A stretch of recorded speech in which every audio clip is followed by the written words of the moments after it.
सभी को प्रणाम।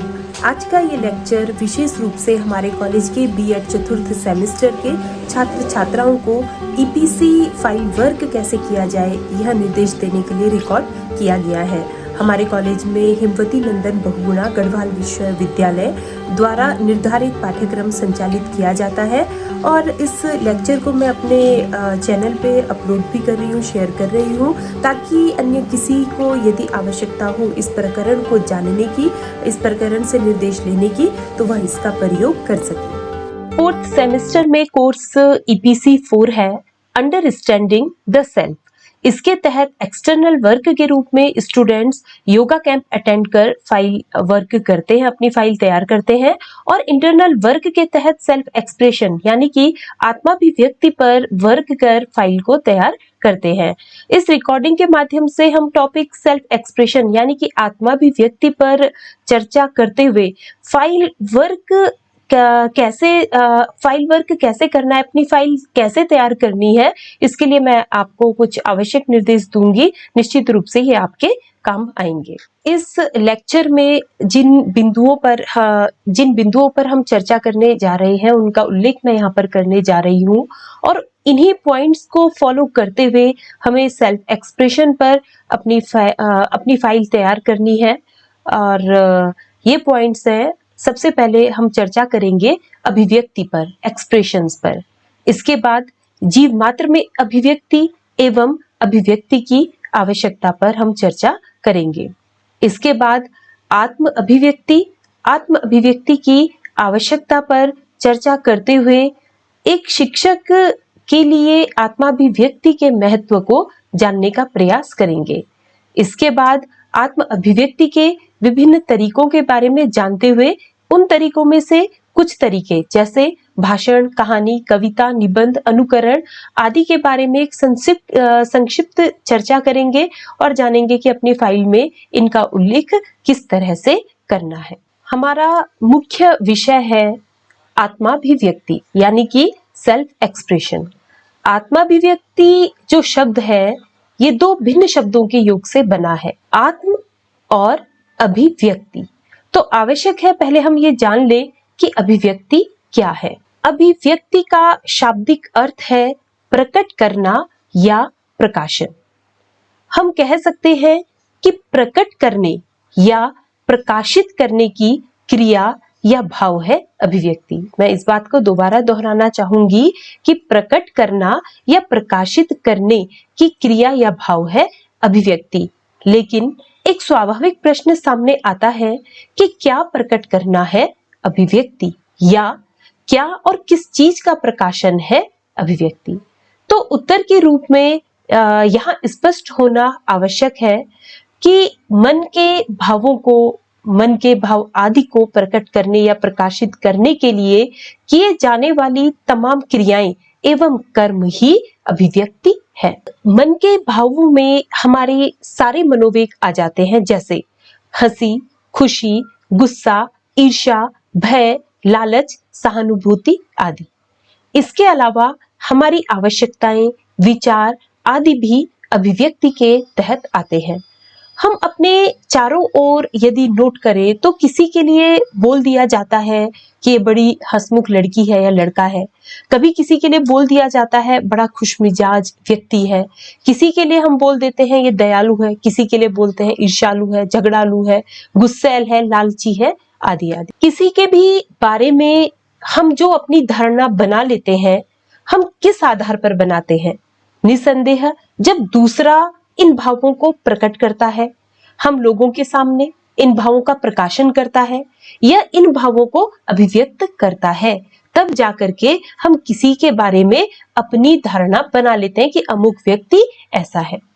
तो भावों को प्रकट या प्रकाशित करने की स्वाभाविक जो टेंडेंसी है वो है अभिव्यक्ति। तो निष्कर्ष के तौर पे हम कह सकते हैं कि अपने मनोवेगों को, मनोभावों को, विचारों को, आवश्यकताओं को प्रकट या प्रकाशित करने की प्रवृत्ति है अभिव्यक्ति। एक बार पुनः इस बात को दोहराना चाहूंगी कि अपने मनोवेगों को, मनोभावों को, विचारों को, आवश्यकताओं को प्रकट या प्रकाशित करने की प्रवृत्ति अभिव्यक्ति है। और यह अभिव्यक्ति की प्रवृत्ति संसार के समस्त जीव मात्र में पाई जाती है। सभी जीवों में, चाहे वो बिल्कुल एक कोशिकीय जीव हो या कोई विशालकाय प्राणी हो या मानव ही क्यों न हो, हर किसी में अभिव्यक्ति की प्रवृत्ति पाई जाती है। मुझे ध्यान आ रहा है कि पढ़ाई के दौरान स्कूल में हम पढ़ते थे कि पैरामीशियम, यूग्लिना जैसे एक कोशिकीय जीवों पर यदि टॉर्च से प्रकाश डाला जाए तो उनकी गति अनियंत्रित हो जाती है। यानी कि इतने छोटे जीवों में भी संवेदनाएं होती हैं और इन संवेदनाओं की वे अभिव्यक्ति करते हैं। इसके अलावा यदि आप ऑब्जर्व कर पाए जीव जंतुओं को या अपने पालतू पशुओं को, तो आप पाएंगे कि वे अभिवादन कर हमारा आभार भी व्यक्त करते हैं हमारे लिए, या आपस में अपने प्रेम को व्यक्त करते हैं, अपनी आवश्यकताओं को हम तक पहुंचाने का प्रयास करते हैं। खाना देने में यदि थोड़ा लेट हो गई तो कभी खाने के लिए जिद करते हैं तो कभी याचना भी करते हैं। कभी उनकी आंखों में तैर रही अभिव्यक्ति को आप नोट करने का प्रयास करेंगे तो आपको सब समझ में आएगा। हमें जानवरों की अभिव्यक्ति से पता चलता है कि कब वह हमें अभिवादन कर रहा है, कब हमारा आभार व्यक्त कर रहा है, कब प्रेम कर रहा है, कब जिद दिखा रहा है, कब गुस्सा कर रहा है या कब हमें वार्न कर रहा है, यानी कि चेतावनी दे रहा है। ऐसे ही मानवों में भी अभिव्यक्ति की क्षमता पाई जाती है और मानव भी अपने भावों को अभिव्यक्त करता है। और अभिव्यक्ति की इसी टेंडेंसी से हमें पता चलता है कि कौन व्यक्ति हमसे प्रेम करता है, कौन हमसे घृणा करता है, कौन हमसे ईर्ष्या करता है, कौन प्रतिस्पर्धा करता है, कौन हमारा भला चाहता है और कौन हमारा सपोर्ट करता है। तो जीव मात्र में अभिव्यक्ति एवं अभिव्यक्ति की आवश्यकता के संदर्भ में हम निम्न निष्कर्षों पर पहुंच सकते हैं। पहला पॉइंट, सृष्टि में जीव मात्र में अभिव्यक्ति की क्षमता पाई जाती है। अभी इस बात को हमने स्पष्ट भी किया था कि सृष्टि में एक कोशिकीय जीव से लेकर विशालकाय जीव तक में अभिव्यक्ति की क्षमता पाई जाती है। निष्कर्ष के तौर पर दूसरा बिंदु है कि अभिव्यक्ति की क्षमता से ही जीव अपनी भोजन संबंधी आवश्यकता, अन्य आवश्यकताओं, खुशी, दुख, भय, आक्रोश, क्रोध, लालच, ईर्ष्या जैसे असंख्य मनोभावों को प्रकट या प्रकाशित करता है। अभिव्यक्ति ही वह मार्ग है जिससे हम अपने मनोभावों और विचारों को दूसरों तक पहुंचा देते हैं कि मैं क्या चाहता हूँ, मुझे क्या पसंद है या मुझे क्या पसंद नहीं है आदि। अगला बिंदु है, जीवों द्वारा अपने भावों को प्रकट करने या प्रकाशित करने के लिए किए जाने वाली तमाम क्रियाओं या कर्मों से ही हम जान पाते हैं कि वह क्या चाहता है। देखिए, हाल ही में एक परिवार कहीं से एक गाय लाया। गाय ने नए घर में आकर के कुछ खाया पिया नहीं 2-4 दिन तक। जहां से गाय लाए थे वहां से भी उसके साथी जो पशु थे उन्होंने कुछ दिन अपना खाना वगैरह नहीं खाया। तो ये जो इन्होंने किया ये क्या था? एक मेथड अपने मनोभावों को व्यक्त करने का, जिससे हमें भी पता चला कि इन सभी को एक दूसरे से अलग होकर कितना बुरा लगा। इन जानवरों को बुरा लगा और उन्होंने अपने इस भाव को अभिव्यक्त किया। अगला बिंदु है कि अन्य जीवों की भांति ही मानव में भी अपने मनोभावों को अभिव्यक्त करने की क्षमता होती है और अभिव्यक्ति क्षमता के कारण ही व्यक्ति अपने विचारों, विश्वासों, दृष्टिकोण, अपने गुण, अवगुण, आवश्यकता, पसंद, नापसंद या कहें अपने पूरे व्यक्तित्व को दुनिया के सामने प्रकट या प्रकाशित कर सकता है। मैंने लास्ट पॉइंट अंडरलाइन भी किया है कि व्यक्तित्व को दुनिया के सामने प्रकट या प्रकाशित कर सकता है और दुनिया के सामने व्यक्तित्व को प्रकट या प्रकाशित करने की जो प्रक्रिया होती है वो कहलाती है आत्माभिव्यक्ति। और इस तरह से हम अपने प्रधान जो टॉपिक है, मुख्य विषय पर बढ़ते हैं, वो है आत्माभिव्यक्ति। एक प्रश्न आता है कि हम स्वयं को, स्वयं की वास्तविकता को, स्वयं के व्यक्तित्व को किस तरह से अन्य लोगों तक पहुंचाते हैं ये बात है भी महत्वपूर्ण क्योंकि हम कैसे दूसरों के सामने अपने व्यक्तित्व को रखते हैं, यही बात समाज के मध्य हमारे व्यक्तित्व की पहचान स्थापित करती है। हम सभी अद्वितीय होते हैं क्योंकि हम सभी में कुछ अद्वितीय ट्रेट्स होते हैं। हमारे व्यक्तित्व में कुछ ऐसी विशेषताएं होती हैं जो हमें और हमारे व्यक्तित्व को अद्वितीय बनाते हैं। कैसे हम अपनी इस अद्वितीयता को प्रकट या प्रकाशित कर सकते हैं? तो अपने व्यक्तित्व को प्रभावी ढंग से प्रकट या प्रकाशित करने की ये जो योग्यता होती है, या अपने व्यक्तित्व को प्रभावी ढंग से दूसरों के समक्ष रखने की योग्यता या प्रवृत्ति जो होती है, उसको हम कहते हैं आत्माभिव्यक्ति। आत्माभिव्यक्ति पर बात करते हुए हमने पहले भी जाना था कि आत्माभिव्यक्ति शब्द दो शब्दों से मिलकर बना है। एक शब्द है आत्म यानी कि सेल्फ, और दूसरा शब्द है अभिव्यक्ति यानी कि एक्सप्रेशन। आत्म का अर्थ होता है स्व, स्वयं या आप, एवं अभिव्यक्ति का अर्थ होता है प्रकट या प्रकाशित करना, यानी कि स्वयं को, अपने आप को प्रकट या प्रकाशित करने की क्षमता होता है आत्माभिव्यक्ति या सेल्फ एक्सप्रेशन। आत्माभिव्यक्ति हमारे द्वारा की गई वो तमाम गतिविधियां हैं जिनके द्वारा हम स्वयं को, अपने आप को अभिव्यक्त, प्रकट या प्रकाशित करते हैं। अब यहाँ पर अपने आप को, स्वयं को प्रकट करने का तात्पर्य स्वयं के पूर्ण व्यक्तित्व अर्थात व्यक्तित्व के विभिन्न पक्षों को व्यक्त करना है। हमारे व्यक्तित्व के कई पक्ष या एस्पेक्ट होते हैं, जैसे इंटेलिजेंसी हमारे व्यक्तित्व का एक एस्पेक्ट हो सकता है, लेकिन जब तक उसे अभिव्यक्त नहीं किया जाए तब तक हमारे व्यक्तित्व के इस एस्पेक्ट को पहचान नहीं मिल सकती। कोई जान नहीं सकता कि आप इंटेलिजेंट हैं। हमें उसे प्रकाशित या प्रकट करना होगा, तब हमारे व्यक्तित्व का ये पक्ष सबके सामने आएगा। इसी तरह आप में दया है, परोपकार है, कल्याण भाव है, ईर्ष्या है, गुस्सा है, कुछ भी जब तक प्रकट नहीं होगा यानी अभिव्यक्त नहीं होगा तब तक हम किसी के व्यक्तित्व का पता नहीं लगा सकते। अब व्यक्तित्व को अभिव्यक्त कैसे किया जाता है? तो व्यक्ति अपने शब्दों से, अपनी मुख मुद्राओं से, अपने बॉडी लैंग्वेज से, जिसे हम शारीरिक हाव भाव कहते हैं, अपने ड्रेसअप, अपने सामाजिक पद प्रतिष्ठा आदि द्वारा सहजता से अपने व्यक्तित्व को प्रकट करता है। इसके अलावा व्यक्तित्व के विशेष पक्ष जैसे दृष्टिकोण, भावनाएं, विचार, मूल्य, मान्यता आदि को व्यक्ति मौखिक शाब्दिक संचार या सृजनात्मक गतिविधियों जैसे कला, लेखन, नृत्य, नाटक आदि के द्वारा भी व्यक्त करता है। व्यक्तित्व के कुछ पक्षों को व्यक्ति अनायास ही व्यक्त कर देते हैं अपनी बॉडी लैंग्वेज से, अपने हाव भाव से, लेकिन इसके अलावा हमारे किसी पर्टिकुलर चीज को लेकर दृष्टिकोण क्या है, भावनाएं क्या है, विचार क्या है, मूल्य, मान्यताएं आदि को स्वाभाविक हाव भाव के माध्यम से व्यक्त नहीं किया जा सकता।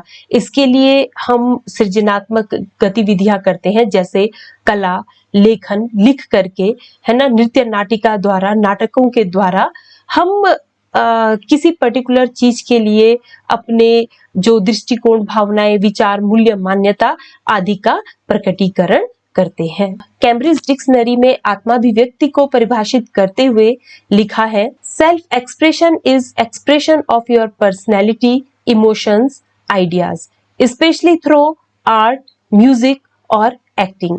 यानी कि आत्माभिव्यक्ति किसी के द्वारा अपने व्यक्तित्व, दृष्टिकोण, भावनाओं, विचारों, मूल्यों को अन्यों तक यानी कि जनसामान्य तक पहुंचाने का तरीका है, और इसके लिए व्यक्ति मौखिक शाब्दिक संचार या सृजनात्मक गतिविधियों जैसे कला, संगीत, एक्टिंग आदि का प्रयोग करता है। एक अन्य आत्माभिव्यक्ति की परिभाषा है किम एवं को की, और वे कहते हैं, we define self expression as expressing one's thoughts and feelings, and these expressions can be accomplished through words, choice और action। यानी कि हम आत्माभिव्यक्ति को किसी के द्वारा अपने विचार एवं भावनाओं की अभिव्यक्ति के रूप में परिभाषित कर सकते हैं।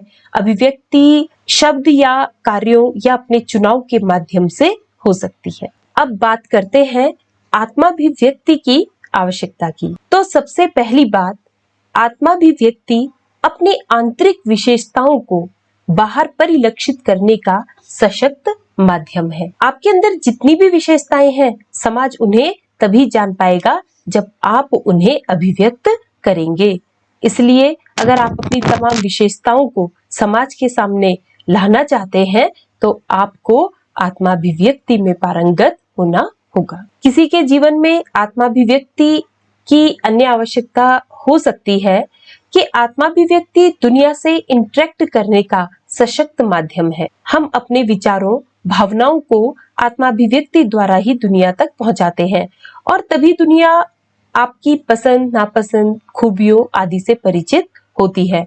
यानी कि दुनिया तक अपने भाव, विचार या कोई मैसेज देने का प्रभावी तरीका है आत्माभिव्यक्ति। आत्माभिव्यक्ति समाज में व्यक्ति की विशेष पहचान स्थापित करने में सहायक होती है। आपकी आत्माभिव्यक्ति यह निर्धारित करती है कि आपके लिए सामाजिक मान्यता कितनी है, यानी कि समाज आपके विचारों, व्यक्तित्व, पसंद नापसंद को कितनी मान्यता देता है।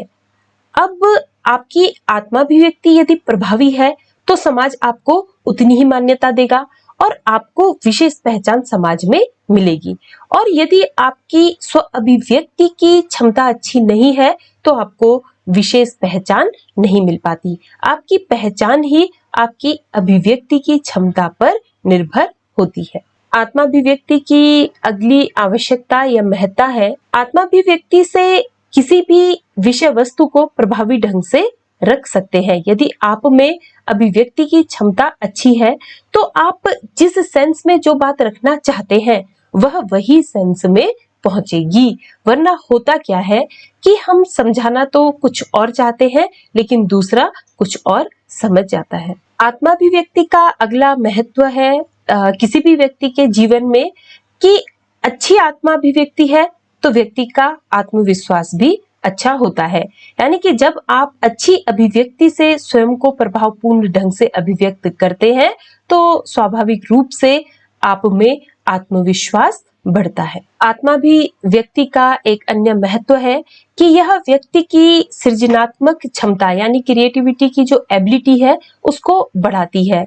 जब हम स्वयं को द बेस्ट तरीके से दूसरे के सामने रखना चाहते हैं, अभिव्यक्त करना चाहते हैं, तो हम उन तमाम तरीकों के बारे में सोचते हैं, उन तमाम तरीकों का सृजन भी करते हैं जो हमें किसी के सामने प्रभावपूर्ण तरीके से अभिव्यक्त कर सके। तो इस तरह के प्रयासों से हमारी जो क्रिएटिविटी है वह स्वाभाविक रूप से बढ़ जाती है। आत्माभिव्यक्ति का एक और फायदा है कि यदि हम अपने अमूल्य भावों, विचारों को अभिव्यक्त कर पाए तो दुनिया को भी लाभ मिलता है। वरना ढेरों महत्वपूर्ण बातें कई लोगों के मस्तिष्क में होती हैं लेकिन अभिव्यक्त न कर सकने के कारण दुनिया के लिए वह कोई मायने नहीं रखती या दुनिया को किसी प्रकार का फायदा नहीं पहुंचा पाती। और आत्माभिव्यक्ति का सबसे बड़ा फायदा है कि आत्माभिव्यक्ति से हताशा और अवसाद से बचा जा सकता है। यदि व्यक्ति स्वयं के विचारों, भावों, व्यक्तित्व, पसंद नापसंद आदि को अभिव्यक्त नहीं कर पाता है तो वो फ्रस्ट्रेट हो जाता है। उस व्यक्ति को मानसिक और भावनात्मक दर्द का सामना करना पड़ता है। इसलिए आत्माभिव्यक्ति व्यक्ति को हताशा और अवसाद में जाने से बचा लेता है। तो ये था किसी भी व्यक्ति के लिए आत्माभिव्यक्ति यानी कि सेल्फ एक्सप्रेशंस के आवश्यकता और महत्व।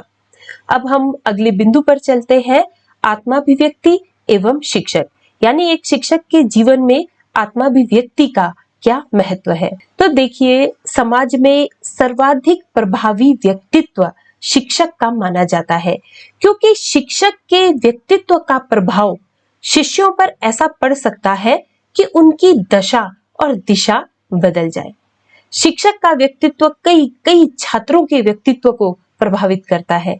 देश के भावी नागरिकों को दिशा देता है, वह समाज पर व्यापक प्रभाव डालता है। इसलिए एक शिक्षक का व्यक्तित्व बहुत प्रभावी होना चाहिए और उसमें अपने प्रभावी व्यक्तित्व को अपने विद्यार्थियों के समक्ष प्रभावपूर्ण ढंग से रखने की योग्यता यानी कि आत्माभिव्यक्ति की अच्छी क्षमता भी होनी चाहिए।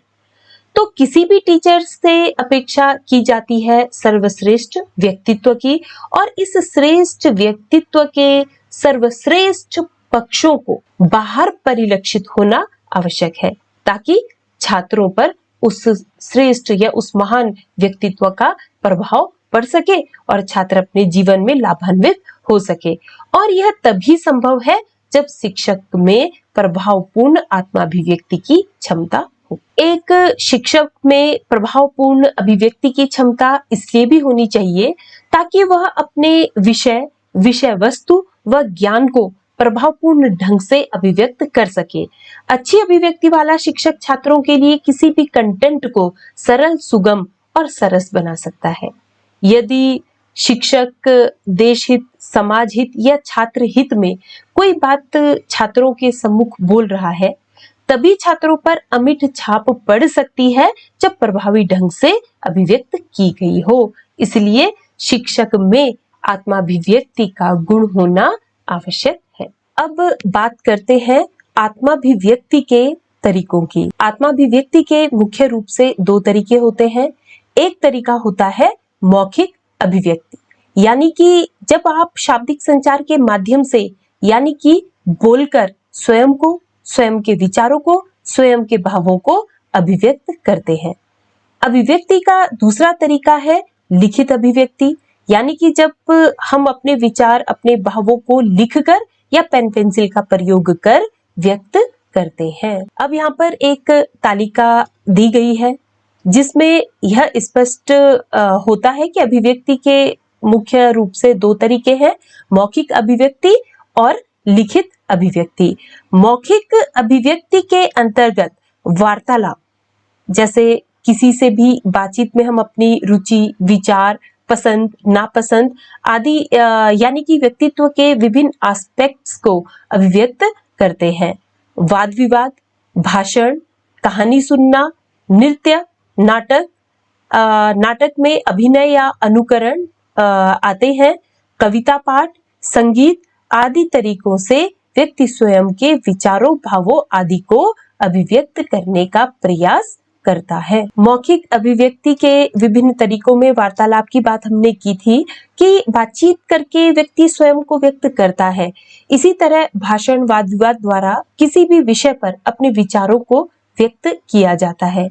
नृत्य द्वारा, नाटक द्वारा भी भावों को जनमानस तक पहुंचाया जाता है और कविता पाठ के माध्यम से भी व्यक्ति अपनी भावनाओं को अभिव्यक्त करता है। इसी तरह लिखित अभिव्यक्ति के अंतर्गत व्यक्ति ललित कला जैसे चित्रकला, मॉडलिंग, ड्राइंग आदि, कविता लेखन, निबंध लेखन, व्यक्तिगत डायरी, ब्लॉग लेखन, पत्र लेखन, नाटक लेखन, आत्मकथा, संस्मरण आदि तरीकों द्वारा अपने विचार, भावादि को व्यक्त करने का प्रयास करता है।